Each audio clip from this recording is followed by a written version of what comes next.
À la bonne heure, she's back. Aegis, what a joy and relief to see you again. Monsieur. Welcome to our stronghold. I'm sure that everyone here is aware of the great debt we all owe you. As you can see, the most exhausted among us are growing stronger. While the most determined are already planning our counterattack.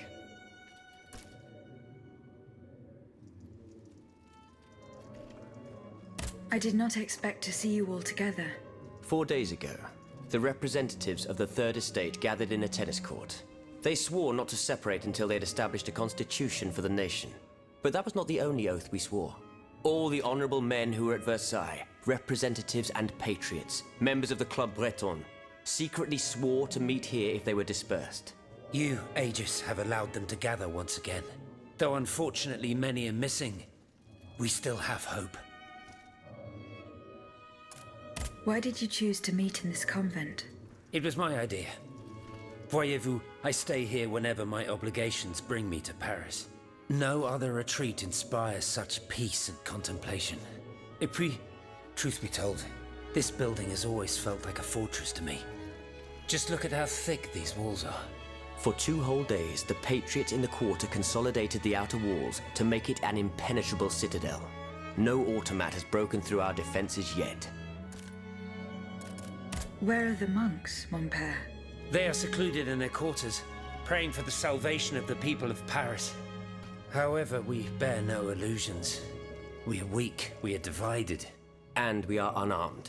Without you, without your warrior strength, we have no chance of turning things around. You are sent by heaven above, Aegis. From now on, you may consider the Cordelia Convent your headquarters and a welcome refuge.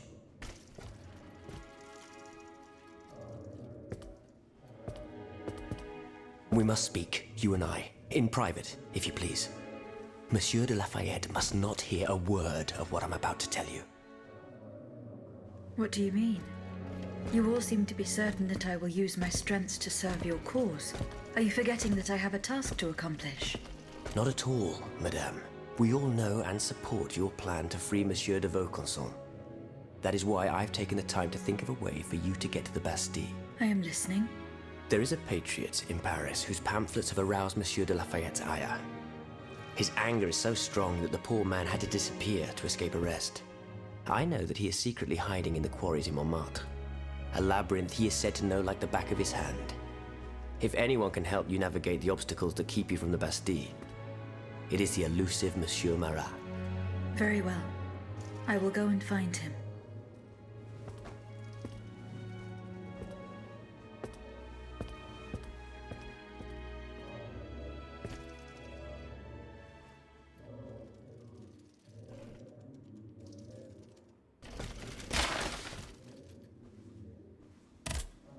Monsieur Raymond.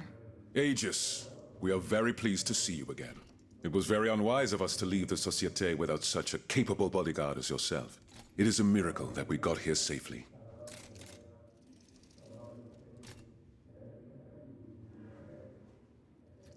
See you later, perhaps. Aegis, a word, s'il vous plaît. Monsieur Raymond. Go on, Aegis. What do you want to talk to me about? Have you ever heard of the Club de Massiac, Aegis? No, monsieur. It's an association that meets at the Hotel de Massiac, just west of Les Halles. It counts some of the wealthiest plantation owners in the Empire. Those from Saint-Domingue and the Petite Santilles, our most formidable adversaries. They are waging a war of influence to keep the slave trade going, and resort to the vilest methods to achieve their ends. They worship nothing but money. Their greed is matched only by their cruelty. Regrettably, my interests occasionally require me to suffer their company. 2 months ago, I was in Le Havre to settle some business with the Admiralty, when I overheard a conversation between 2 planters from Bastère. If they are to be believed, the Club de Massiac is plotting to create sleepless slaves, des esclaves sans sommeil. Those were their exact words. It's hard to say what this could possibly mean. But I fear they plan to administer some foul drug to their slaves to force them to toil day and night, without rest. Our organization will not let these poor souls endure such a hell. Aegis, we must look into this. It is a matter of great urgency. You speak of greed, Monsieur Raymond.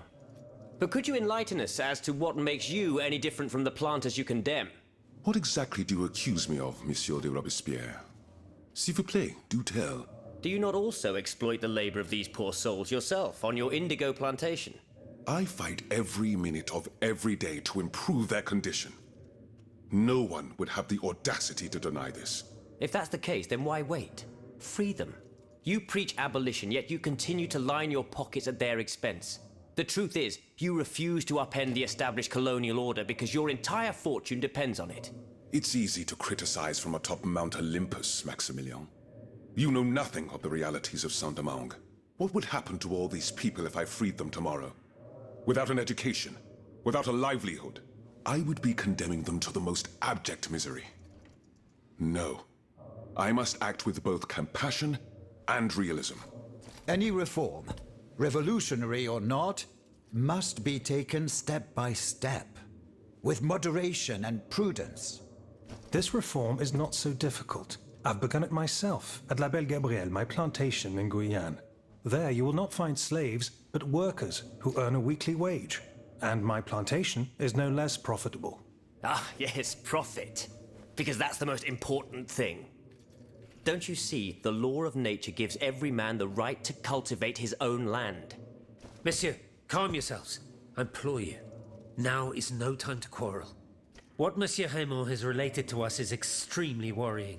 We must find out more about this plot to create sleepless slaves as quickly as possible. Aegis, you are the only one who stands a chance of making it to the Hôtel de Massiac alive.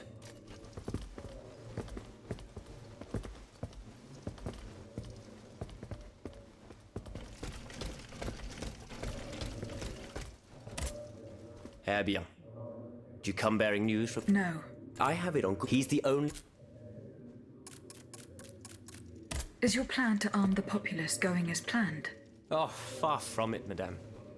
The situation is hopeless.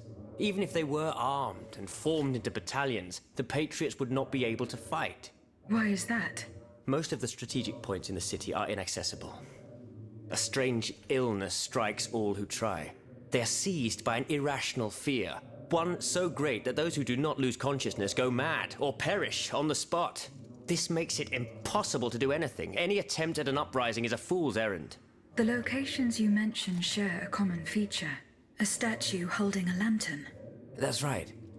From what little I could make out, they appear to be depictions of a Vestal Virgin watching over the sacred fire. Une lanterne des morts. What do you mean, monsieur? Lanterns of the dead. Ancient stone pillars that are found near some cemeteries.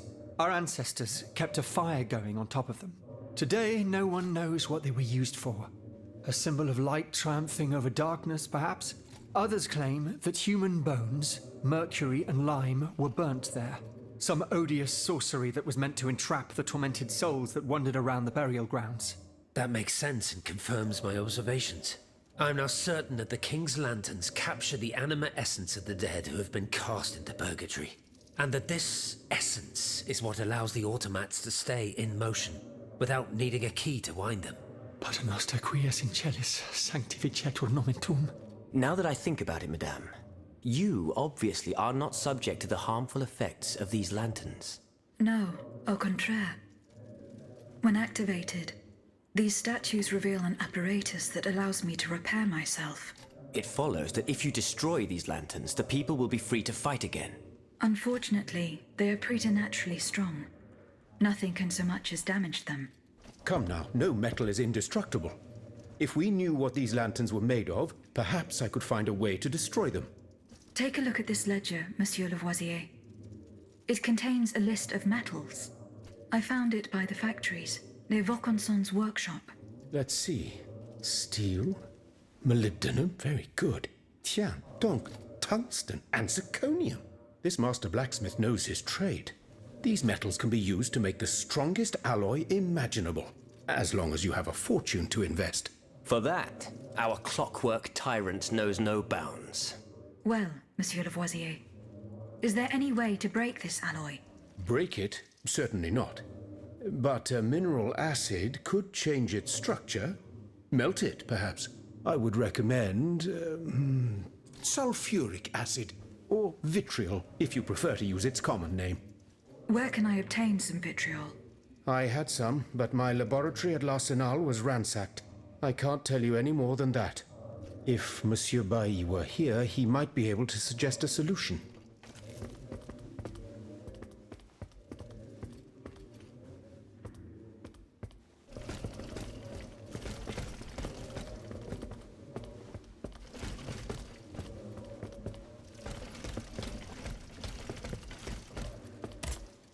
Aegis, I'd like to talk to you about my research.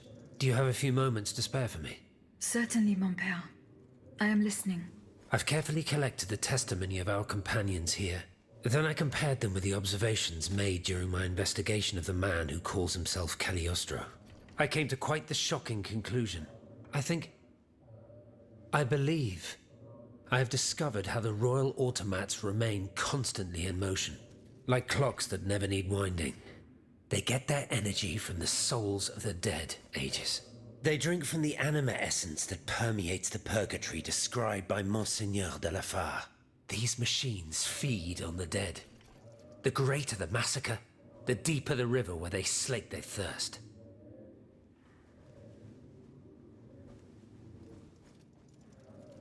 Is there any way to stop the bloodshed, mon père? I believe there is always hope, Aegis. As long as I remain free to pursue my research, I will never lose faith.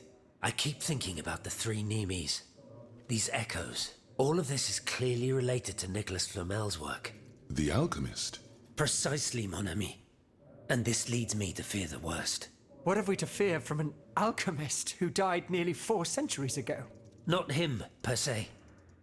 Rather the heretic who is exploiting his discoveries. This poses a grave danger to us all.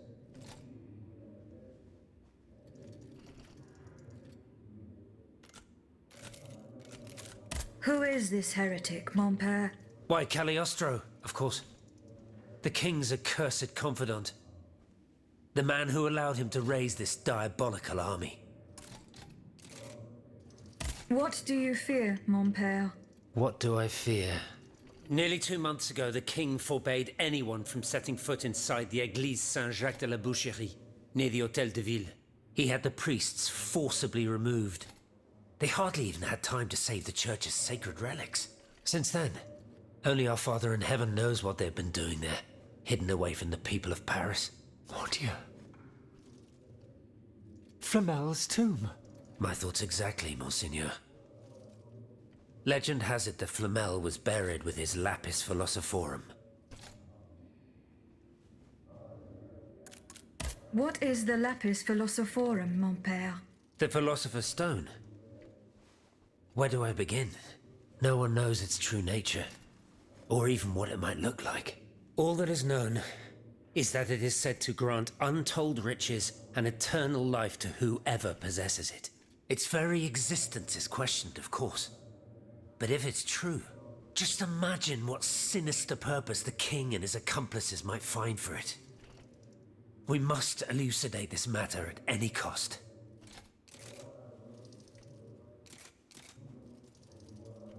Where is this tomb?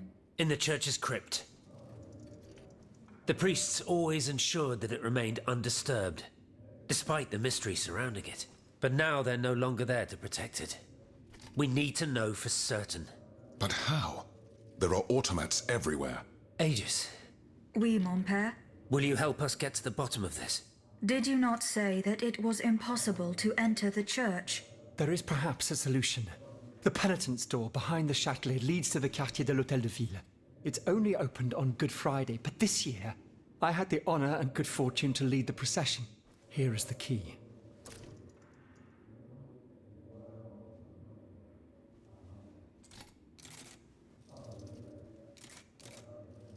Goodbye, mon père.